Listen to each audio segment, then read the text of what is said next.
What is my apartment worth? That is a loaded question, and in order to answer it, there's tons of work and analysis that has to go into it. Everybody's up for a quick answer, and because of the rapid moving pace of technology, it's very easy to go online and basically get a quote from one of these online averages for your property, but that's going to be most likely inaccurate. There's so much that goes into it, including comp analysis, but there's all sorts of things that are very specific to your apartment as well, including, the most obvious is the condition. But the point is that in order to properly launch your listing and to come out swinging, you have to be priced properly. If you're not priced properly, then you've got one thing that you're missing in your debut, because all of the marketing is going to look fantastic if you hire me to list your property. Photos, video, floor plan, the advertising, the marketing, all of the print materials are going to be absolutely beautiful.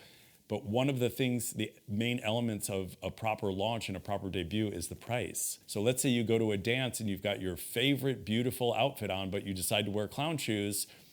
Nobody's going to ask you to dance because they're going to be obsessed with those clown shoes. So let's say you decide to change it up and run home very quickly and change into different shoes and come back. You have a chance to rebound. It's the same thing with the price. If you launch too high, you have an opportunity, if you do it pretty quickly, to correct that price into something more appropriate.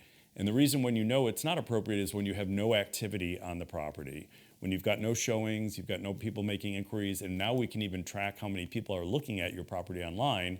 And if you have none of that, that means that you've launched too high. The final list price is always the seller's decision. It's not my decision.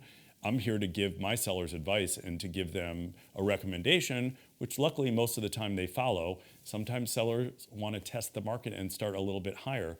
But if you overdo it, you're missing that opportunity to debut. When you first list your property, that's when most of the people are going to see it online, because you're capturing everybody that's in the market at that point for an apartment of your size, all of the attributes of your apartment that are attractive to that pool of the market.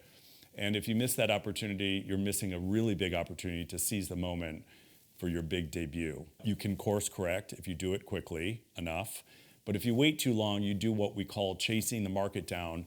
And then what you're doing is you're trying to recapture that debut, which often means even cutting your price lower to what the original recommended price would have been in a proper launch. So the moral of the story is that come out swinging, which you can do if you hire me, with the best marketing around, but also price it properly and attractively so that you can hopefully have multiple offers and choose from the best buyer and the highest price.